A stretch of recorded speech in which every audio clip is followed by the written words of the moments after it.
this moment, don't care what comes after. You're full of dream, can't you see it getting closer? Just surrender, cause you feel the feeling taking over. It's fire, it's freedom, it's flying open. It's a picture in the pulpit and your blind devotion. There's something breaking at the brick of every wall that's holding all that you know. So tell me, do you want to go? Where it's covered in all the color lights, where the runaways are running the night. Impossible comes true, it's taking over you. This is the greatest show.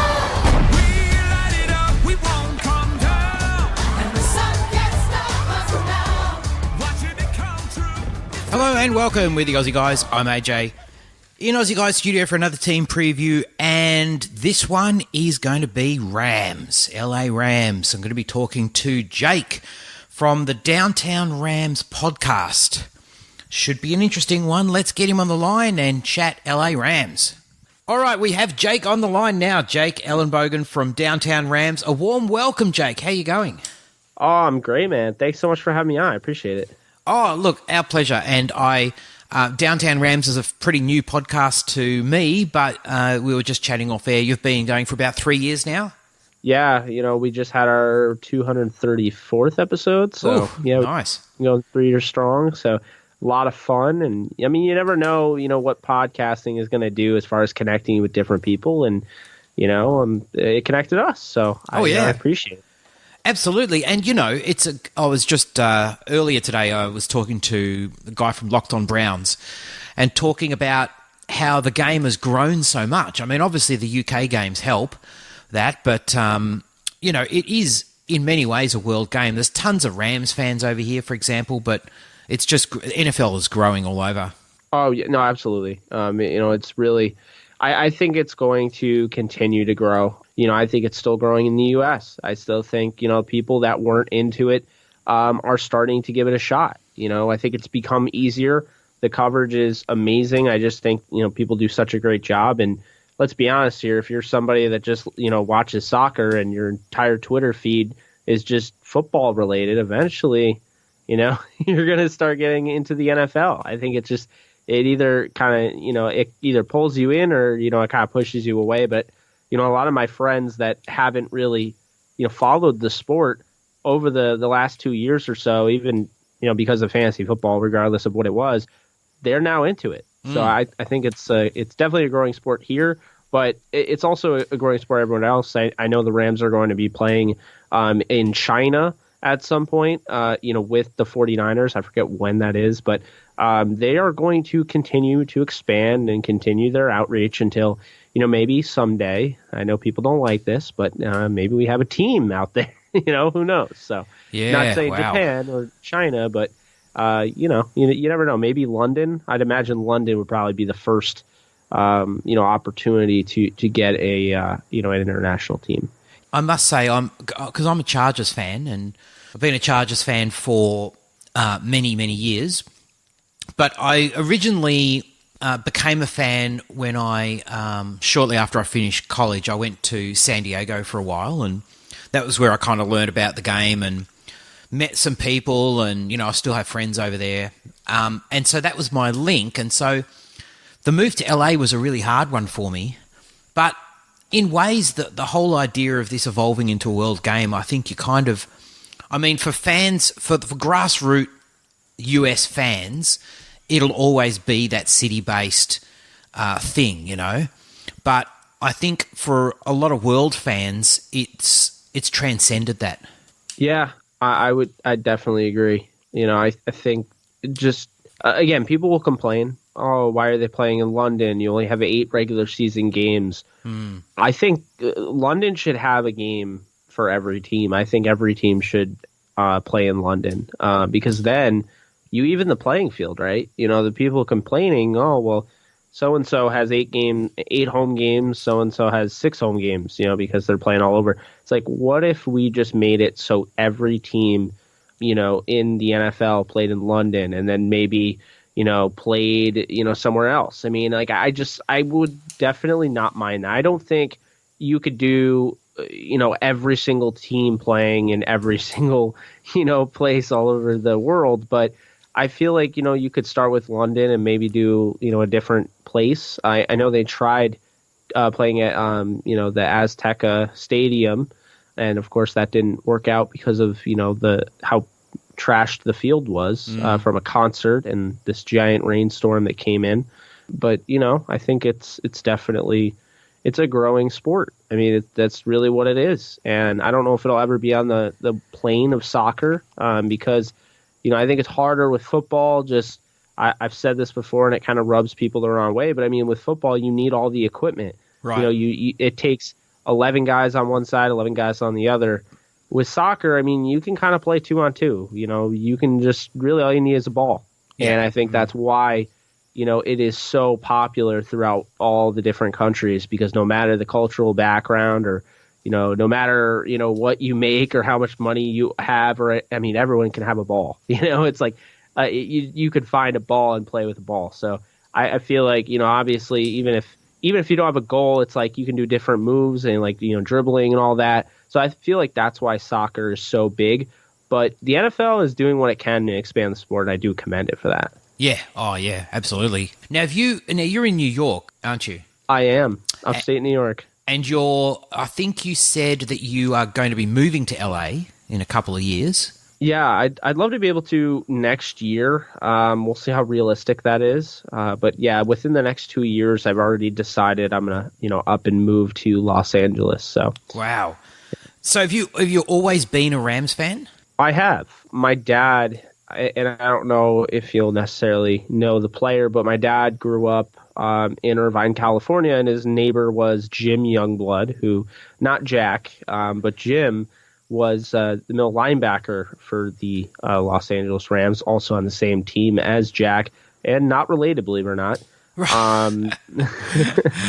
But just that whole connection. My dad was born in Poughkeepsie, New York. So when he was moved out to, the Irvine, California area, things like, football and all that and baseball were kind of coming to him. And so, the Rams became his team because he was out there when that happened. The Yankees, I mean, I don't really know. I mean, it's just, we kind of stuck by the Yankees, Right. It's the only New York team that I have. Yeah, Everywhere right. else, I mean, I don't really care about any other New York team, but, so it was kind of, a thing where he had an experience, be able to, I think he went over to, Jim's house and one day and Jim, signed, like autographed some stuff and, told him, a little bit about himself and, all that. So I think that's kind of what led to it. But it's a cool origin story. It is. I mean, I think what's really cool, and I mean, this isn't why I'm a Rams fan. I'm a Rams fan because my dad raised me that way, and I don't think I had a choice. You're right. But yeah, but I gotta say, just it was so surreal. About I think it was 2 years ago. I go out with it was 2 years ago. I go out with my dad, first time ever to Los Angeles. My dad's wanted to take me out to see where he used to live and all this, just see that area for years. And, we were finally able to swing that.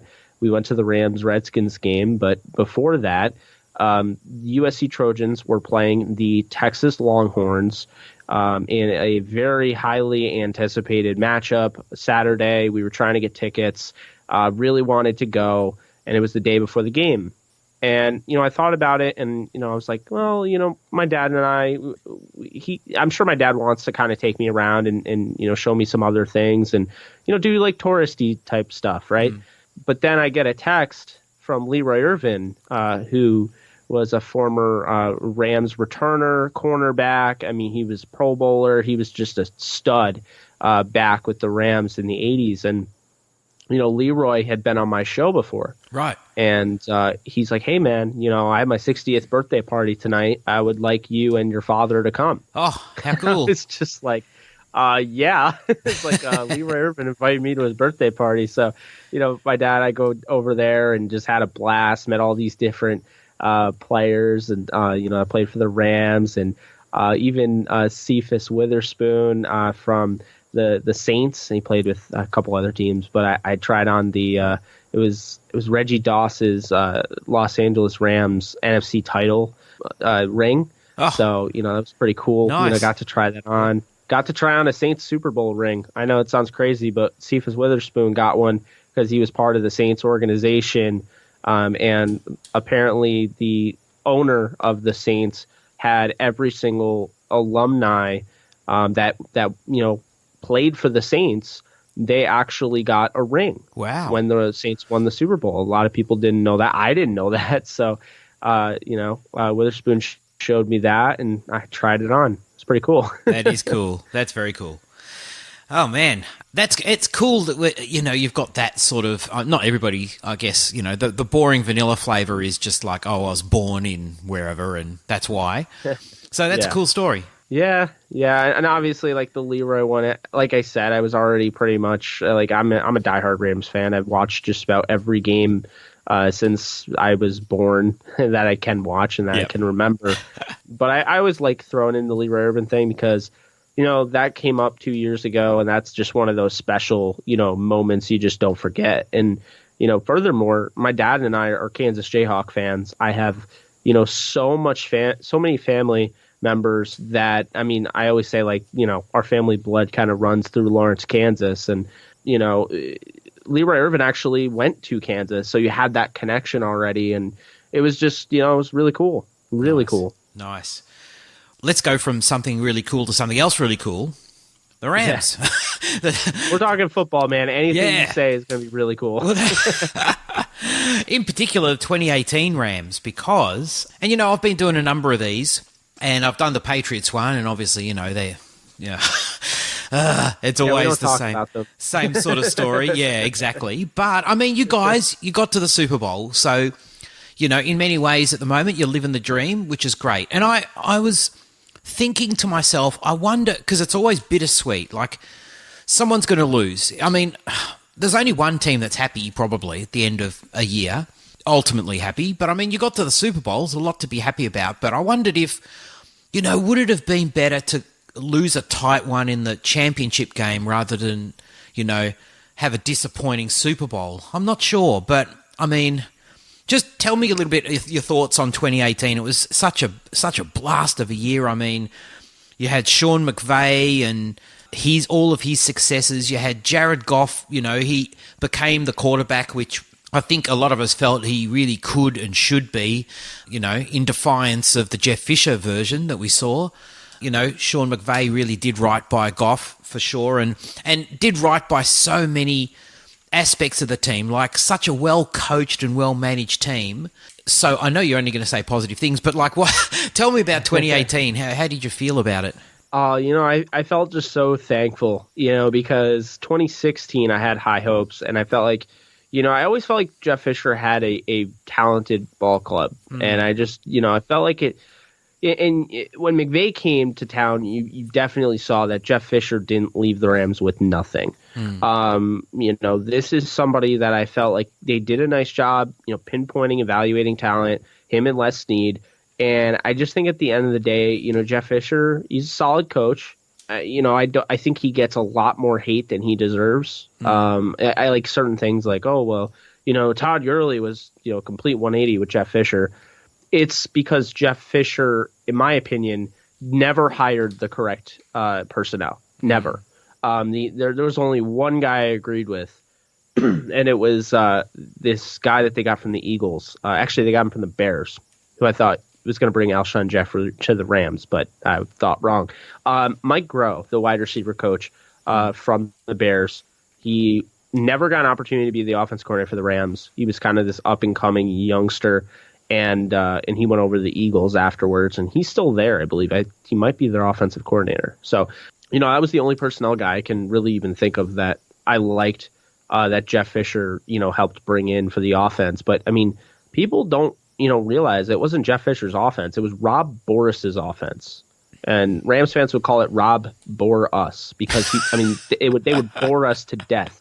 And I mean that in the nicest way possible. So, you have to keep in mind 2016 is when they moved to LA. Things are just like, everything. There's so much hype, right?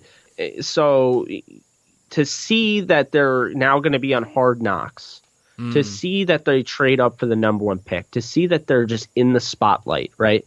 And then it's like it all just kind of goes away. It's just there are a bunch of games that they should have won that they didn't. And at the end of the day, it took me a while to realize this as a young fan. I always used to say to my friends, well, they were up, for the first 3 quarters. You realize when you get older, it doesn't matter, because your win or loss record is your win or loss record. That's Right. what you are. And so that brings me to my point of Sean McVay. I don't think we realized it as Rams fans, what we had in, Jeff Fisher. I don't mean that in a good or bad way. I mean, that's just kind of what it was. The Rams had a crazy stat, I believe in 10 games, 10 different games that they lost in the 4-12 season. I believe there were down to the last 6 minutes, they were, down by 1 score, up by 1 score, and they still lost. So, it was one of those years where it was 4-12, but they could have gone 12-4, and that's the thing. Good teams, good coaches win those games. And so McVay comes to town, and you see, instantly first game, 2017, they blow out the Colts even without Aaron Donald. The next game, unfortunately, I'm at, and they lose to the Redskins. So I'm sure that one hit McVay hard. But that year, it was kind of like he's installing something. You could tell he's different. He's special. And now I'll tell you right now, McVay is a guy that I slammed my fist down on the table for. I said, we should honestly hire him right now in the November of 2016. Thought that he was the best option, just watching his interviews and just seeing the development of it, the players he was working with. But that's neither here nor there. 2017 though, he established something, right? They finally they start to have something there. They go 11-5. They host a playoff game for the first time in a long time, and unfortunately they lose. But would the Rams have been better last year, this past year, had they beaten the Falcons? I'd say no. I think had they beat the Falcons, anything could have happened.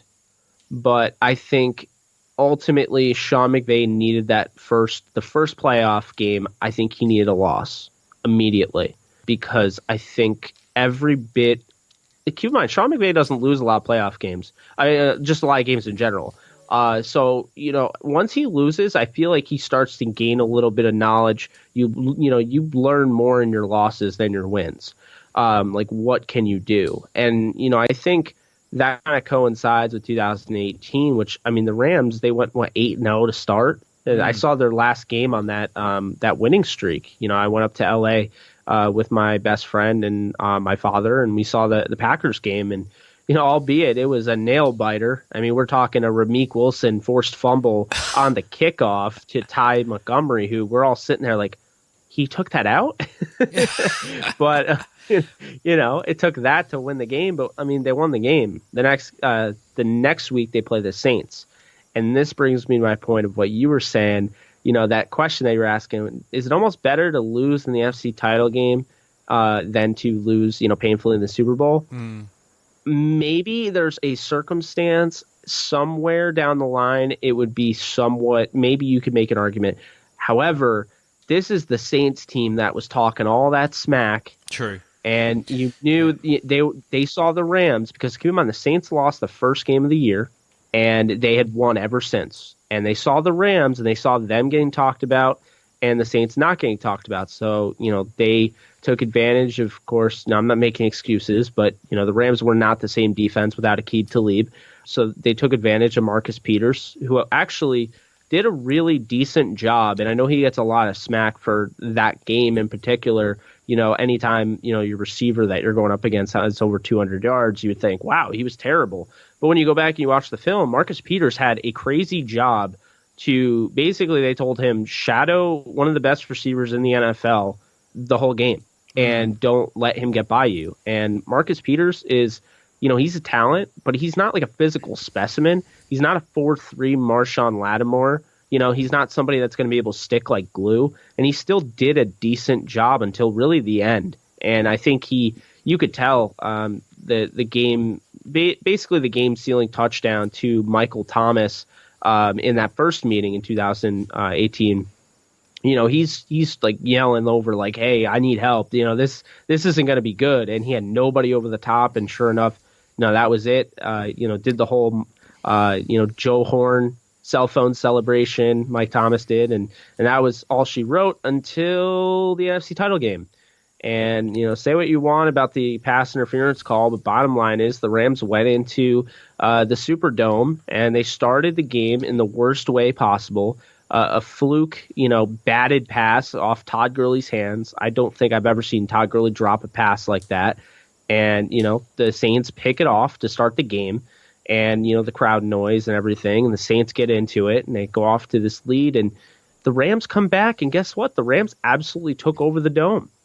And, I know people want to talk about the pass interference call, but I mean, the Saints at home, and all we heard about all week long was how the Superdome is just a different atmosphere. And it was, but the Rams still overcame it, and they still, came back, and, they ended up getting the win. And so to answer that question, I would absolutely rather lose in the Super Bowl than lose in the NFC title game to the Saints. I mean, that was just, I think it was more personal. I think it was more of a personal thing for the Rams. You could tell it was personal.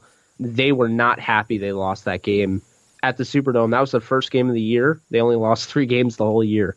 But that was their first. And, I just think had it not been as personal, fine. But, I'll tell you, I think just getting to the Super Bowl, just seeing what I've seen, you're seeing guys like Steven Jackson, Chris Long, Robert Quinn, James Laurinaitis just give their all and for nothing, getting 9-7 or an 8-8 or 7-9 just wasn't fair.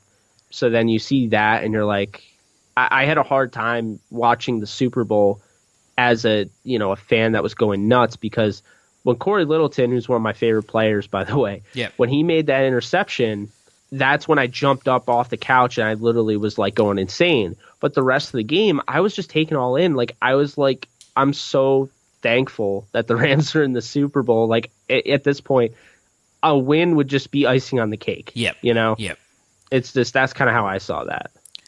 Oh, look, it's incredibly cool to see your team playing in, late January or whatever it is. Early. Oh, yeah. Oh, it is amazing. The whole country's watching. The whole world's watching. It's like... Exactly. Yeah. And that's a kind of cool thing too. In that time leading up to the Super Bowl, it's like all the players that are really underrated, that maybe only Rams fans know, all get heavily featured, and it's all the Rams and the Patriots were the story, and that's what's so cool about Super Bowl week. Oh yeah, no, I definitely agree with that. There's just so much that goes into it, and it's incredible. It really is. Funny story. I was covering, Mobile, Alabama. I was covering the Senior Bowl, and I'm flying home the week that they're flying in, and it just felt so wrong to be leaving Atlanta Airport, the same time the Rams and Patriots were coming in to play the Super Bowl game. I just felt like I should have stayed, but obviously there just wasn't very possible. Yeah. But it's crazy. It's just, that's the way, it kind of falls with the scheduling and everything. So yeah, absolutely. Pretty much every year I could run into that issue. Oh yeah, for sure. So a number of moves in and out of the building in the off season, and I might put the draft into this discussion as well. Blake Bortles was added, and I've doing these team previews. There's a few teams who have got actually really good backup quarterbacks, and you can't kind of discount the value of having a decent to good backup quarterback, because being the position it is, I mean, if Goff goes down, your season is close to being sunk. But someone like Blake Bortles, for all the ways we might knock him as a starting quarterback, is probably amongst one of the best backup quarterbacks in the league, frankly. I agree. I 100% agree. So, that's quite a good pickup. Clay Matthews, Eric Weddle, going out of the building, CJ Anderson, who got a little bit of play, obviously, late last year, Roger Saffold and John Sullivan, who were losses for sure, and Ndamukong Suh, Dominic Easley, Mark Barron, LaMarcus Joyner. Do you want to actually talk to me a little bit about how you felt about free agency in general, and then we'll add the draft in after that? Yeah, so I know a lot of people were expecting more of a splash from the Rams in free agency. I thought they let the right players leave. I would have liked to see them bring back a guy like Ethan Westbrooks, in that defensive line, rotation. But, I mean, he's not a guy that's going to make or break the Rams. And I could be considered biased because I met Ethan. But, I think all in all, LaMarcus Joyner is somebody that they really found a gem in. It looked like his first year playing the safety position that everyone was like, when is he going to play safety? Kind of projected similar to a Tyrann Mathieu, kind of that, 5'8" type of, safety that can basically be a strong, but, can play a free and, is a guy that can kind of go all over the field and roam. And, so they get a steal in him, what it looks like in 2017, but then 18, I'm sorry, LaMarcus Joyner is one of the reasons that, pass interference call against the Saints was even possible, because had he played the ball and not, I don't even know what he was doing. To me, I don't even know. I mean, just like if he had played the ball, then that would have been an interception. Probably that, it's probably the game there. So I guess I was just kind of disappointed in his play. He's somebody that they definitely, expected more out of, I think. And you could tell just because they didn't bring him back. Keep in mind, this is a guy that they decided to franchise tag. And, I keep saying it. If the Rams franchise tag somebody, they're probably not in for a good year, because they franchise tagged Trumaine Johnson 2 years in a row, and he didn't have anywhere near the type of season he did the year before he got franchise tagged twice. And then they franchise tagged LaMarcus Joyner, and I know that they were considering Sammy Watkins. Quite honestly, I'm glad they let Watkins go, because I think, bringing in Brandon Cooks was just super special. I think that was a perfect guy to bring in. Shares the same agent with Jared Goff, so there was some familiarity within the building, and they obviously inked a deal with him pretty quickly. But as far as free agency goes, this year, I really like their move to bring in Eric Weddle. It kind of shows, hey, like, let's just replace LaMarcus Joyner with somebody that's going to add, veteran stability, add somebody, with supreme football IQ, extension of the coaching staff. You hear Sean McVay mention those words quite often about what he wants Jared Goff to become. You listen to Eric Weddle, in those, FX, those sound effects, NFL, whatever they're called, those different, I forget the show, but Mic'd Up, I think. Oh, Mic'd Up. Yeah. Yeah. And he's just brilliant. Like, he just gets it, and he's just he's a football mind. And, I think Weddle is, he's 2 years removed from having 7 interceptions in a season. Oh, yeah. If he does that with the Rams, I mean, yikes to the rest of the league. Right. Seriously. Because that's one of my biggest things is you grab Aqib Talib, you grab Marcus Peters, you have John Johnson, and you have LaMarcus Joyner and Nickel Roby-Coleman, and they're not a team that gets a ton of interceptions. So for having those players, I think last year they didn't snag a ton of picks, but I think this year it's going to be rough to throw on this secondary. And Weddle is going to be huge because we'll get into the draft, as you said, but he's going to be huge at mentoring for the younger guys because he signed a 2-year deal, so you add stability for 2 years. And I'm one of the ones that believe that he probably will end up retiring because I think the Rams are going to win the Super Bowl this year. But I think that was a really good pickup. Clay Matthews, somebody that look, I think Clay Matthews kind of fell out of favor with the coaching staff, which is really hard. It's a tough pill to swallow when you're a veteran that has given his all to that, to an organization for that long and just that organization. Right. Clay Matthews is definitely thankful, but, that did obviously hurt. So, now you look at it and you're like, okay, they were trying him at inside backer. That probably made him a more versatile player, but probably took away, something he was really good at. And bottom line is just get this guy at, in an isolation role to rush the passer. And, don't make him the best. If he's your best pass rusher, he's going to have a hard time. But maybe, just maybe, by having Aaron Donald, Michael Brockers, John Franklin Myers, Samson Ebukam, Dante Fowler, maybe, just maybe, he might have his best season in a long time. And I think that's what the Rams are thinking as well. And putting him in Wade Phillips' defense could really bode well. And then, I mentioned Dante Fowler. He's not a new face because they traded for him, I think, literally right after the game that I went to last year against the Packers. But Fowler, is somebody that I think can be one of the best pass rushers in the league if he ever hits his potential. People forget about his first year with the Jaguars. I believe he ruptured his Achilles tendon or he tore his ACL. So, I think that hurt him. And then I also would make the argument that I don't think Jacksonville did a good job of developing him as a player. So, and then they draft Yannick Ngakoue from Maryland, and he ends up being a star. I think that killed Dante Fowler's confidence. So he goes to the Rams, and he said it over and over again. It's just a different atmosphere. Guys want to help you, And I did kind of get that vibe where it was like, it's always competition, but it seemed like they were just focused on getting Ngakoue paid and less about, Fowler. So, I'm happy for Fowler, and I hope the Rams bring him back. I thought $14 million. I actually predicted it right on the dot. People say it was too much, but I'm like, I look at it as an old school franchise tag back when it was actually affordable to give edge guys $14 million for 1 year. Right. With the the franchise tag now it's like 19 to 20, crazy. But that's those are the guys that they brought in. They also brought in Josh Carraway, TCU edge rusher, a guy that I liked in the draft process a couple of years back. He's an interesting one because he might not make this roster, but he's definitely an interesting one because he's not just some UDFA. Like, he's actually a talented player that just didn't make it in this league yet because very, very talented, very good athlete.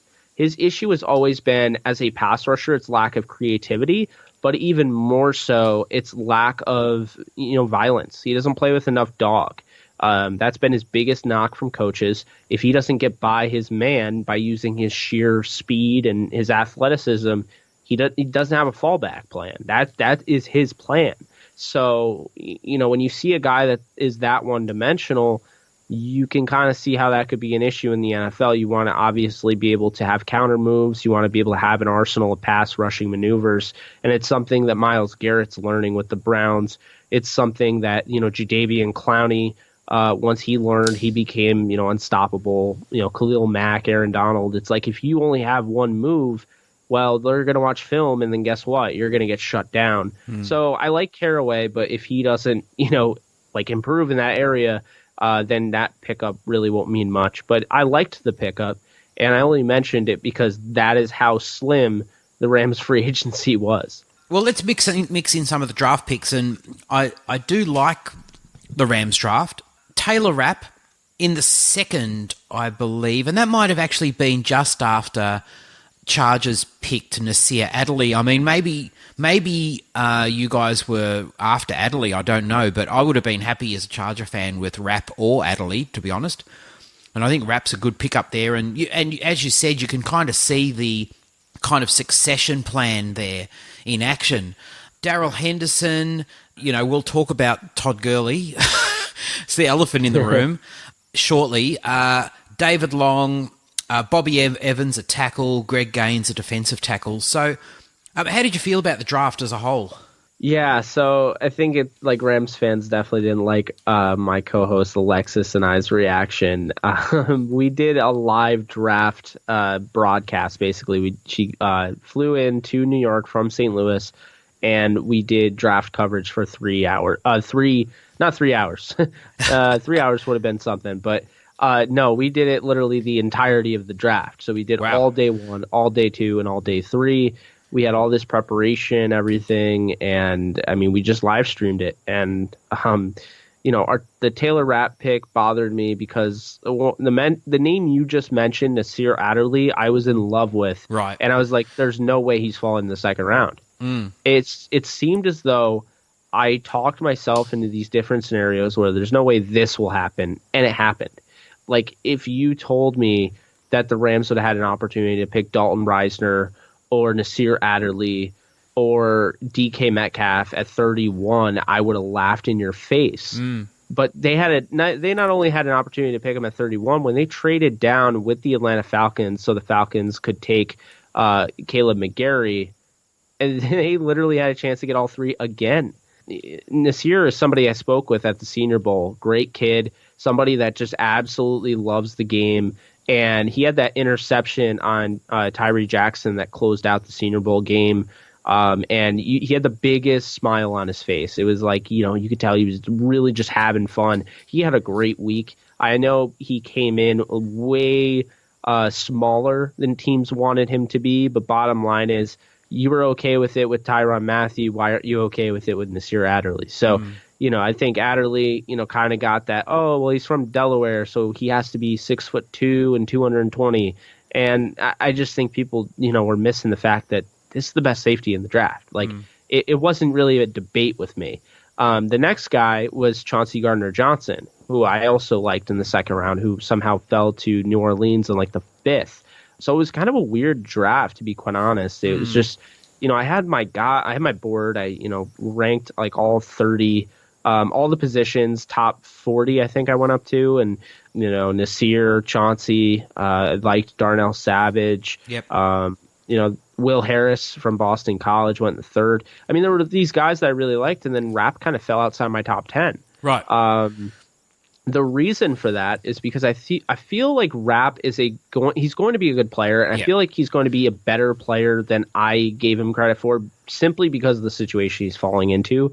But this is somebody, make no mistake, I felt like was limited to the line of scrimmage, right? And that's great. He's a great player that operates around the line of scrimmage, and he's a hard-hitting player, and he's got a nose for the football. But I question his overall athleticism. And, when you talk about a league that now has guys like, Eddie Jackson that can play center field and can literally cut off any side of the field at will, that's almost like it's almost impossible to go deep, on a single high safety, which that should never happen, because Eddie Jackson, it runs a 4.3, and because he's just unbelievable, as a vertical athlete, and as somebody that, he's so quick.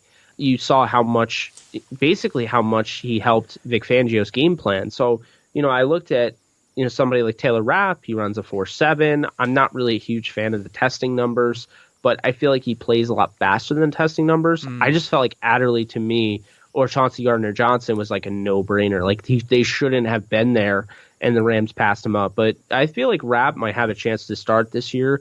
I think they're going to use him in kind of a pseudo linebacker role, kind of like they did with Mark Barron. Right. Just kind of get him acclimated. He has gotten plenty of first-team snaps with the Rams. So look for him, in the Rams-Raiders preseason game. I think he's really going to have a game as long as the Rams, play him for a full half. I think he deserves that much. Well, let's start having a look at some of the position groups on offense. So Jared Goff obviously took major strides last year in particular, and I still feel he doesn't get a whole lot of respect, really, across the league. Threw for over 4,500 yards, 32 touchdowns and only 12 interceptions. He obviously didn't have a good Super Bowl, but, I mean, he's a young guy, and, that whole experience is... I mean, McVay and Goff copped a little bit, I think, for the Super Bowl performance, but they're both young, and, when you're playing against Bill Belichick and Tom Brady, who have done it so many times and are just so relaxed about it, it's tough. It's tough to kind of be compared to them. And, hopefully they'll be, back again many times. They've got that possibility. But, yeah, Jared Goff, what are your hopes for him for this year? Well, I think this is somebody that is going to absolutely... I think he's going to break himself into the top 5 this year. I'm not talking about just top 5 in the league, like standing. I'm talking about this year. I think I have him as runner-up for MVP. I think Mahomes could win it back-to-back years. I just think when you talk about somebody that can play so well off scheduled, Jared Goff, that's not his game. He does play well off schedule, but that's not his entirety of his game. That's not his focal point. Goff is one of the best pocket passers in the league. He also has one of the best deep balls. I've always had a problem with him throwing off his back foot and throwing an occasional duck every now and then. But he's really found his stride. And the Super Bowl, I'll tell you right now, I think Sean McVay had more to do with the Super Bowl loss than anyone, because I feel like the things that make Sean McVay great are also the things that hurt Sean McVay. He is too smart for his own good. This is somebody that I think absolutely outsmarted himself and fell into Belichick's hand. If they gave him a week to prepare for the Super Bowl, he would have won the Super Bowl. This is a game. If the Rams offense played at 50% of what they're capable of, this would have been a blowout. I mean, like, just completely honest. They were moving the ball at times, but, they'd get stalled out. And then, at the end, I mean, it really came down. Jared had the touchdown. And, I mean, there was some, arguable PI there that the NFL has come out and said that was pass interference. But, I mean, Brandon Cooks doesn't come down with the catch. And, of course, you really need to catch that ball. And that's a tied game right there. That's, who knows what happens then. Yep. And you did leave a lot of time on the clock for Tom Brady to come down and do what he does best. So, a lot of stuff there could have happened. Goff did miss a myriad of throws, but he also made some killer throws as well. And Todd Gurley, everyone says, well, Todd Gurley was terrible. It's like Todd Gurley had a first down. It was about a 15-yard run that got him over midfield. The score was tied, and the Rams were actually, if you look at the ESPN or the Gamecast where it shows you the projected winner, the Rams went from 44% favorites to win the game to 65 until a flag came in, for a holding call on John Sullivan. So people forget that, because then it was a 3rd and long and the Rams didn't convert and they had to punt. But Todd Gurley was not the problem. He wasn't utilized. Todd Gurley was fine. He wasn't injured. I mean, he was fine. C.J. Anderson wasn't utilized, but those two absolutely torched, the Dallas Cowboy defense that we were hearing all week about how they were going to shut down the Rams, and how all week how Ezekiel Elliott was going to run all over the Rams defense. And, I mean, it was like a flip-flop thing. So, I think really, with that, looking at Jared, I have him, and I've said this on downtownrams.com. I wrote an article on, these bold predictions. One of them I said, you're going to have runner-up MVP Jared Goff, and you're going to have a player that goes and breaks all of the standing single-season pass records. And Kurt Warner set pretty much all of them. So that says a lot. But I think, Jared Goff's offense, they're not better than the greatest show on turf. They're different, but I think that they are going to put up more numbers than the greatest show on turf. I think that's really what we're looking at. It doesn't make them better. They don't run like a well-oiled machine the way the greatest show on turf did, but they are going to put up better numbers. And I think this is the year Goff could get over 5,000 yards passing. He's got so many weapons, and you mentioned it with the draft part when you said Darrell Henderson, who is the best running back, in my opinion, in the draft. Just to get him in the 3rd round is incredible. But, I think he is like the Alvin Kamara, right? Like, you add somebody like that, and now you have an X factor. And you look at, Todd, and you look at Darrell Henderson, and you look at the big four, they're calling the 4-headed monster, Robert Woods called the receiver group, Woods, Cooks, Kupp, and Reynolds. And then you have Gerald Everett and Tyler Higbee. And then, who knows who comes out of it. I mean, Malcolm Brown played a pretty good game against the Saints, had a crazy touchdown last year in the regular season game. He's somebody that could start on, a couple teams, I think. And, John Kelly, somebody they like. And, really the sky's the limit, I think, because we just don't know how good this Rams offense can be, because already in 2 years, Sean McVay has turned Jared Goff from, the kid that went 0-7 and had more interceptions than touchdowns to a guy that doesn't really throw a lot of interceptions. No. And it's turning into one of the best quarterbacks in the NFL. Yeah, now you mentioned the big four, and you also mentioned the greatest show on turf, which is probably really unfair to compare them, isn't it? Because it's just, this is a different receiver group, and it's an impressive one. And they don't have the name cachet, perhaps. Maybe they don't have really the respect that they should get. But Josh Reynolds especially, I love the fact that, yes, there's a lot of teams that have got a great number one wide receiver, or they might have a pair. Maybe they're lucky and they've got a pair of wide receivers. You've got the starting 3 who are fantastic, and then Josh Reynolds can slot into anywhere that he needs to basically fill in. So that is such a strong unit. Oh yeah, it's the strongest in football. It really is, and there are arguments to be made. I think at one point you could have said Cleveland, but the problem is Cleveland. I really, really liked Antonio Callaway, but he just got a 4-game suspension, and that's exactly why a guy that I had as the number 2 receiver in that draft class had a giant red highlight over his name on my board because it's always something with him. So that's the issue there. But I mean, when you have Odell and you have Jarvis, and I think people just they're not noticing Rashard Higgins. He turned into a stud last year, and he's somebody that really came on strong in college at Colorado State. So, I think he definitely deserves some recognition. But, just like the lack of, I guess, consistency with Callaway, I think definitely puts the Rams ahead of them. And I think they're ahead by a bit of a margin because Odell is better than all 4 of the Rams receivers. Sure. But Jarvis might not be better than any of them. He's probably better than, Reynolds, but he might not be better than Kupp.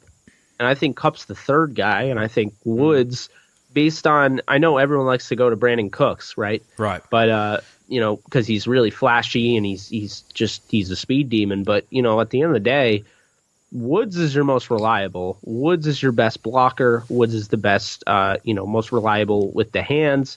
And Woods is your best route runner. So, he is basically making Buffalo look really, really dumb for not only letting him go, but barely using him. I mean, they ran this run-heavy offense when they had Sammy Watkins and Robert Woods. It just blows my mind. It's madness. And I almost feel the same about Brandon Cooks. And he played so well at the Saints. He was used so well. And then he goes to I guess this is Bill Belichick all over, though. He sort of brings guys in, uses them, lets them go. He's not sort of wed to anybody, really, apart from Tom Brady, perhaps. But apparently Julian Edelman. Yeah, that's right. So he's happy for guys to come in, play a role, and then, leave the building. But again, a guy like Brandon Cooks, I don't understand why he's bounced around. It seems so ridiculous. Yeah, well, for him, he's played with Drew Brees, Tom Brady, and Jared Goff now. And I think it's been huge for him. He bounced around from the Saints because he's somebody that likes his targets, or he did. I feel like he's become more of a team player with the Rams, and he just did sign an extension, so he'll be a Ram for a while. But this is somebody that, it's pretty well documented that him and Mike Thomas, they had that star power clash, right? Well, Michael Thomas was like, I'm better than you type of thing. And, he was getting the targets. And I think Cooks got a little like, whoa, you guys drafted me in the first round. And now it's like, you're replacing me, he wanted to be the guy. And I get that. So then he gets traded to New England. And New England, the problem is they didn't look at him like he was Brandon Cooks. They literally replaced an injured Julian Edelman and put Brandon Cooks in that role. I mean, that's really what they did. They had Amendola and they had Brandon Cooks. And, I mean, I think people forget Brandon Cooks' injury kind of signaled the Philadelphia Eagles winning that football game. There's no way you can tell me that the Patriots wouldn't have won that Super Bowl if Brandon Cooks didn't get hurt. Let's go to the subject we've been skirting around a tiny bit. Yeah. The elephant in the room, so to speak. And that's Todd Gurley. And, I think there's a lot of things that get said, but often you can see a bit of transparency in the way that teams pick in the draft. And the Darrell Henderson pick certainly flagged that, if anything, I don't know what your thoughts are, but at the least, there's some concerns and they want to not necessarily have to rely on a massive workload from Gurley. So what are your thoughts on the situation? And we might not have clarity until the season really kicks off, to be honest. Yeah, I think it's a very simple thing.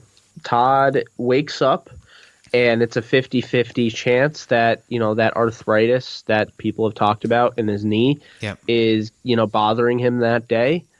And, I don't think it's an injury. I think it's just something he just deals with, and I think it's probably overblown.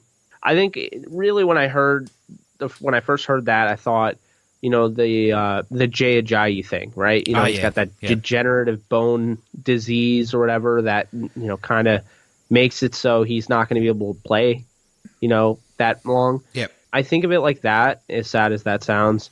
Todd is somebody that, he's the best running back in the league, in my opinion. I think he's been the best in, the last 2 years. It was Bell, I think, by a wide margin, and then Todd kind of changed the game. But the thing with Todd Gurley is that, this is still the best running back in the National Football League, and I feel like the short term, like the knee is really not going to affect him. I think it's the Rams. It might now affect the Rams the way they handle him. I don't think it's going to outwardly affect him unless he gets into an injury situation again, because I just think like now the Rams might want to go on a pitch count.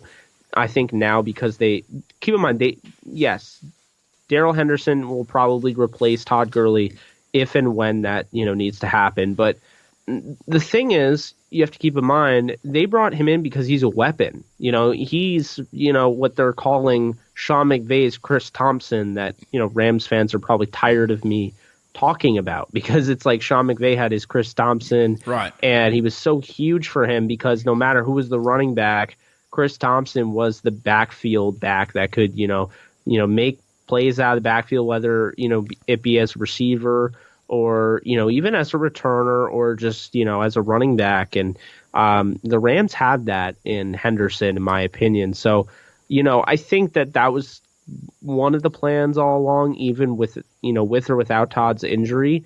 I think that was just a guy that, a position of need in Sean McVay that, he kind of felt this could kind of take us to the next level.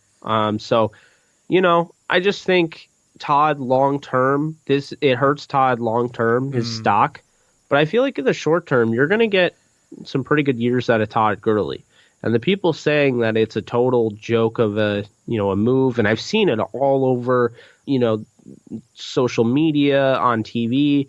This whole Todd Gurley's deal is, outlandish, and Ezekiel deserves more. Well, let me just start off by saying Ezekiel Elliott had the luckiest situation ever his rookie year. He had the best offensive line in football, and he had a Dak Prescott who literally came out of seemingly nowhere and played just lights out. Now, he isn't that way anymore, in my opinion, but I feel like just this idea that, like, Elliott is better because he was the leading rusher, last year, and, Kareem Hunt was the leading rusher the year before. It's like, okay, but Todd Gurley still has 40 touchdowns in 2 years. Here's a list of guys that have done that. Todd Gurley. Yeah. And, it's interesting you bring up Zeke, because I feel like Zeke doesn't help himself. I really like Zeke. I love watching him on the field. He's dynamic and explosive, but man, the guy it's like he has a screw loose. He can't help himself off the field, Oh, I know. And that factors into it. And I think maybe he doesn't, or sometimes players don't get that, And Todd Gurley is just the consummate professional. He is the perfect guy you want to be your superstar, because, Todd Gurley is the most reserved dude. Like, he's finally starting to kind of, warm up to the stardom. But, like, I met him.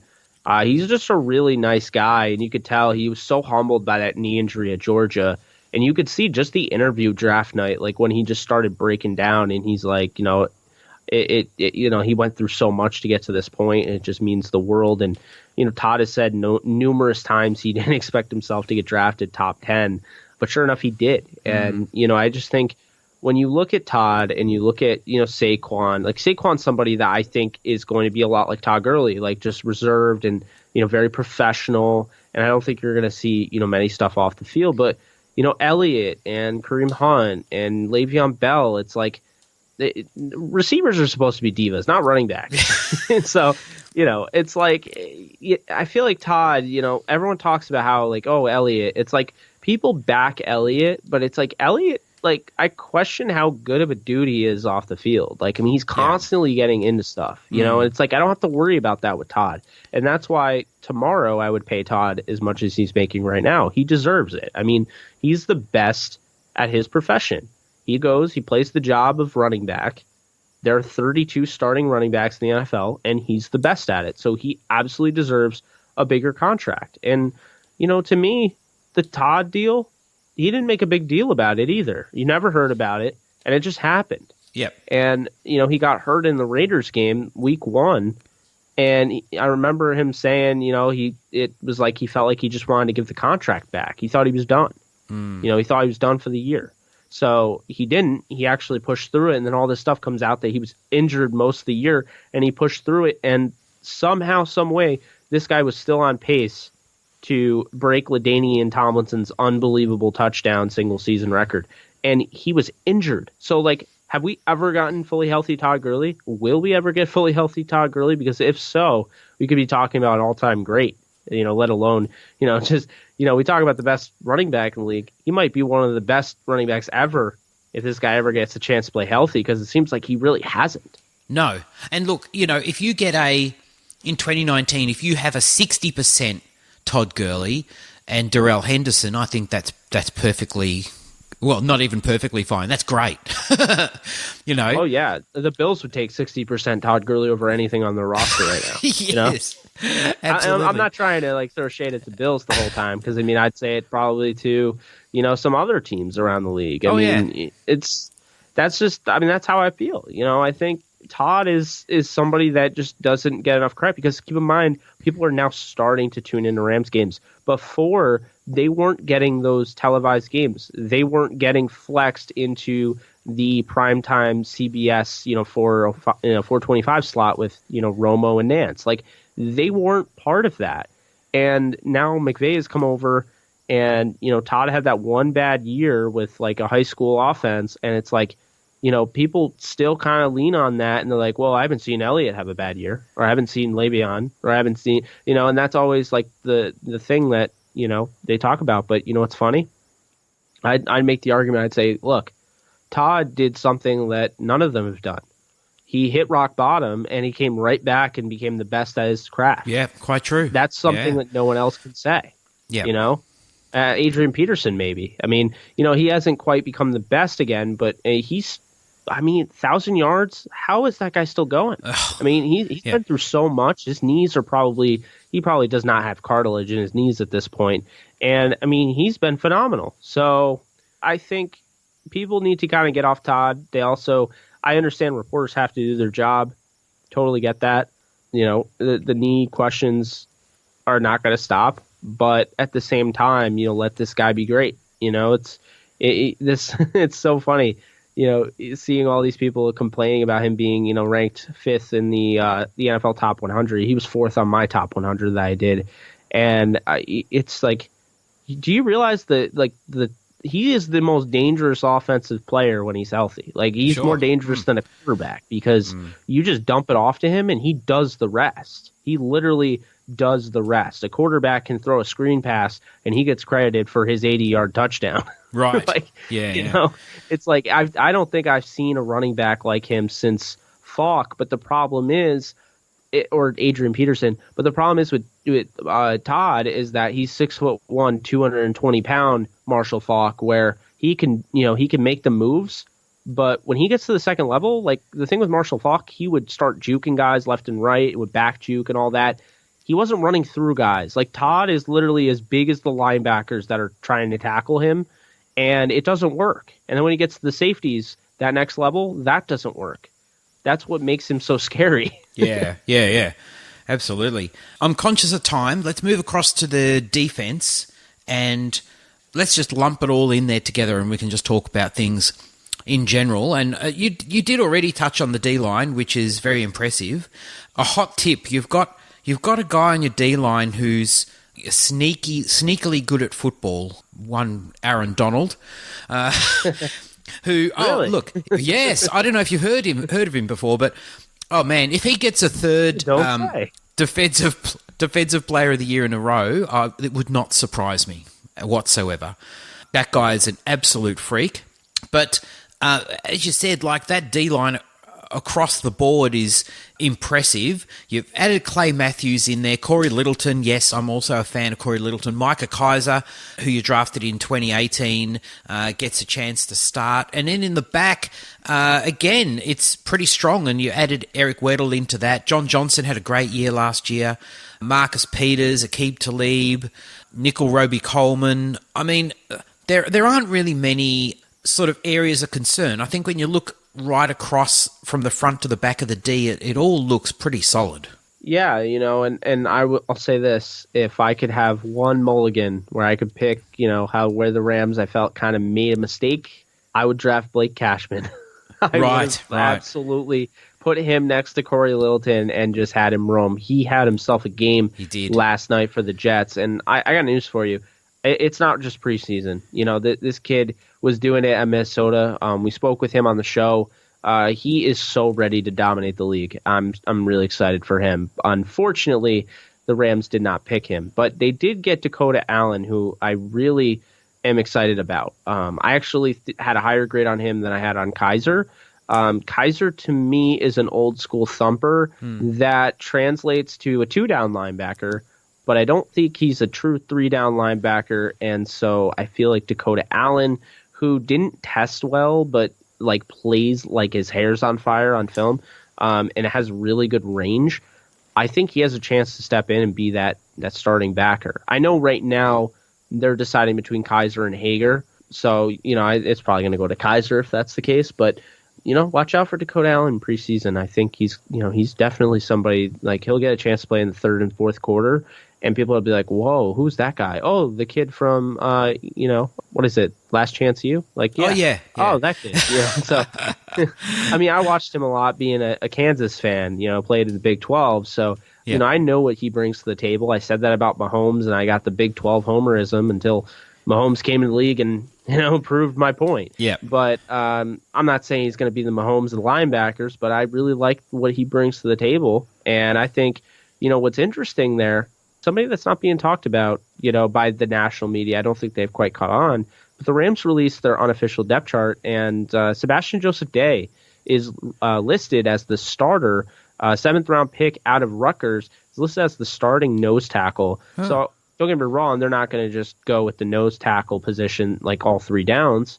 But it's still interesting. I know Wade Phillips likes to change up his sets and everything, but it still is very interesting that Sebastian Joseph Day, who didn't really play a lot last year at all, just ascended to this spot, especially after they spent a 4th on Greg Gaines. Yeah, interesting. I guess it's early days, and we'll see how it all sort of pans out. But now I suspect I know what you're going to say, and it's fine. You don't have to apologise for it. But how do you think they're going to go this year? 15-1 Super Bowl. Nice. I have them losing one game, and they lose to Cleveland. I just think that game is set up for Cleveland to win. Yep. And you're going to hear everybody just scream from the rooftops that, hey, the Cleveland Browns are going to win the Super Bowl this year. It's just going to be, they're finally going to take down the Patriots. And then I think you're going to have an AFC title game, and it's going to be the Browns versus the Patriots. And I think the Patriots are going to win. And I think the Rams are going to play the Packers in the AFC title game. And I think the Rams are going to win. I think you gave Aaron Rodgers, Mike Pettin, who's an absolute genius. I think people forgot what he did with Buffalo because they remember him as the head coach for the Browns.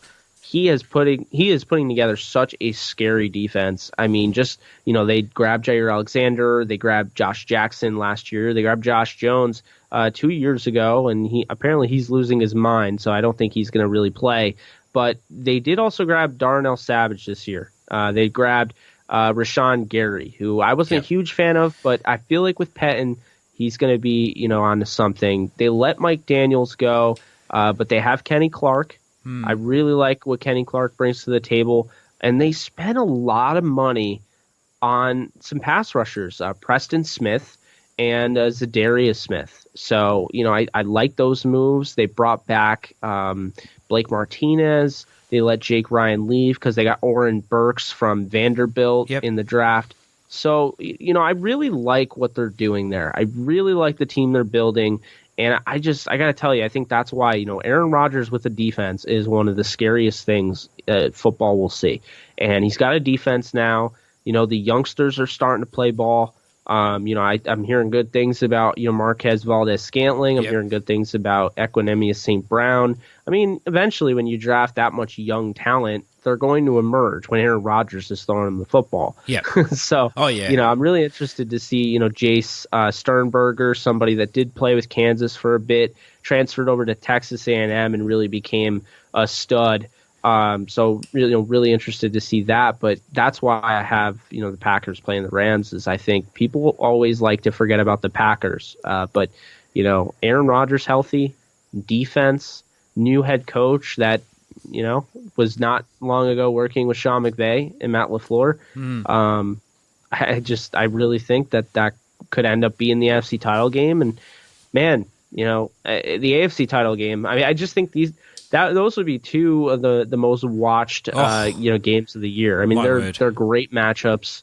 Again, I think people need to realize like the Packers are a team. As long as Aaron Rodgers is healthy, they have a shot at the playoffs, and it's all about just getting in. And once you're in, you can make some noise. I wouldn't be surprised if the Rams had the number 1 seed and the Packers had like the number 5 seed and made it that far. And I would probably say the Browns have the number 1 and the Patriots have the number 2. I think the Browns could end up, surprising everybody in a sense, but I just don't think that they're ready yet to win the Super Bowl or even compete in the Super Bowl because the Patriots still exist. And, until Tom Brady and Belichick are, broken up, you can't really bet against a team that just can't be bet against. I mean, they win every year and they get to that point. And they've seemingly dominated an entire conference, so I would roll with that. Yeah, and so that means the Rams get revenge on the Patriots. Yes, but, third time charm, right? I was just going to say that's an interesting. You're going back to the well there, but yeah, it's a good story. You've written a perfect narrative.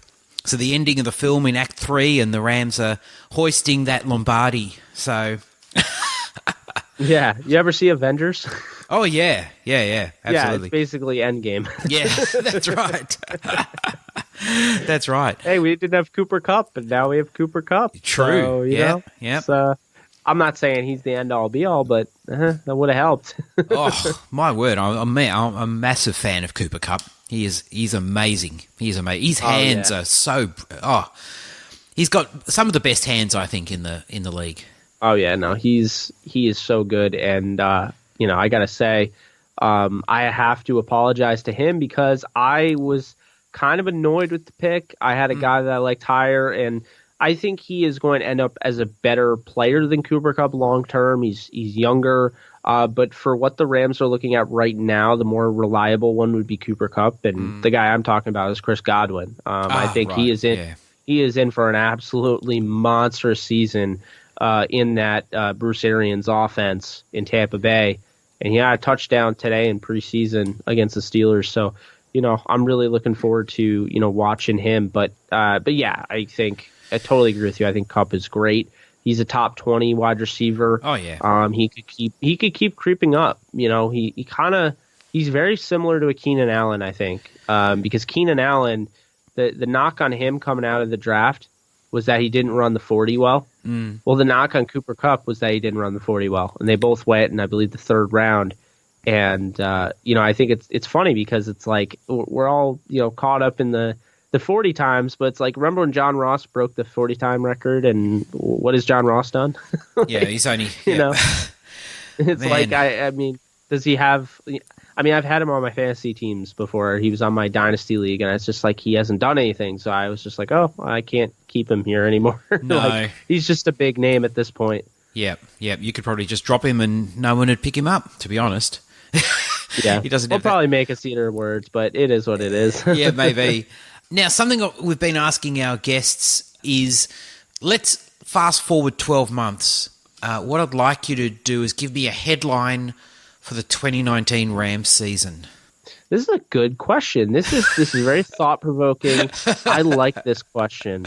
I would say, you know what? I'm gonna cheat here. All right, I'm going to do it. I don't even care. It's all right. It's probably not realistic, but I'm going to make a crazy prediction. Hopefully, the football gods answer my prayers, but I'm going to say Dylan Moses is turning heads in Rams camp. Wow. Dylan Moses, the linebacker for the Alabama Crimson Tide. He's one of my favorite prospects of all time. I was just watching his film just because I can. Yep. And I've already finished my evaluation. He's going to be my top, or he's going to be in my top 3. He's just phenomenal, and I feel like he is going to end up being one of the best linebackers to ever play the game. I really do. So the Rams traded up once upon a time. They traded up for Orlando Pace. Yep. To get him number 1 overall from Ohio State. And that was kind of their cornerstone. I'm going to say the Rams trade up because Sean McVay, man, he's learned how to draft, without a first round pick this year.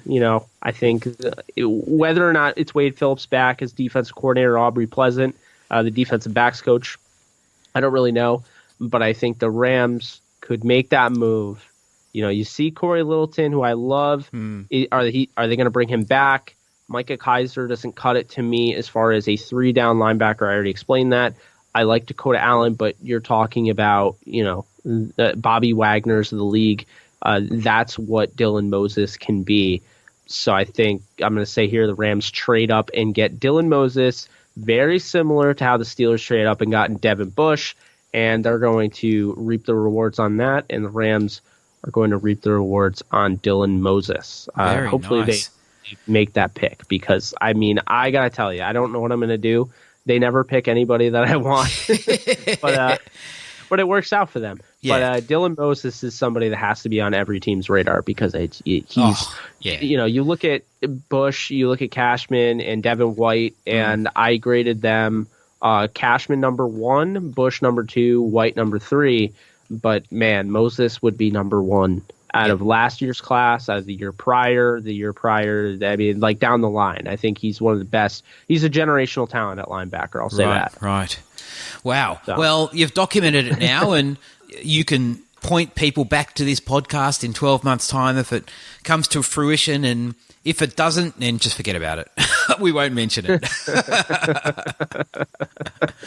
Yeah, but if it does, man, it's kind of similar when I went on my friend's podcast. He was recording in an ESPN radio station studio, and he asked me, he's like, "Who's the number 1 quarterback in this draft?"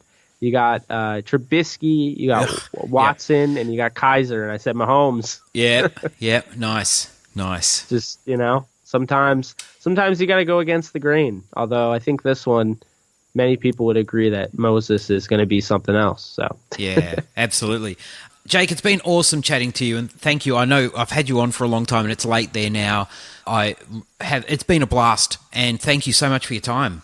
Oh, absolutely. Hey, I appreciate it. I told you whether it's 5 minutes or 50 minutes, I was going to give you my all. Hopefully this sufficed. But anytime you need anything, or let's stay in touch. Yeah.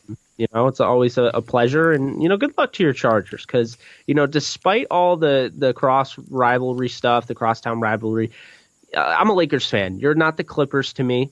You're a team that I hope does well, and honestly, an all LA Super Bowl would be amazing. Oh, so you have some guys that I like over there. Uchenna Nwosu, you have Nasir Adderley. So I'm hoping you guys do well. I think it'd be cool to link up in the Super Bowl. That would be very, very cool.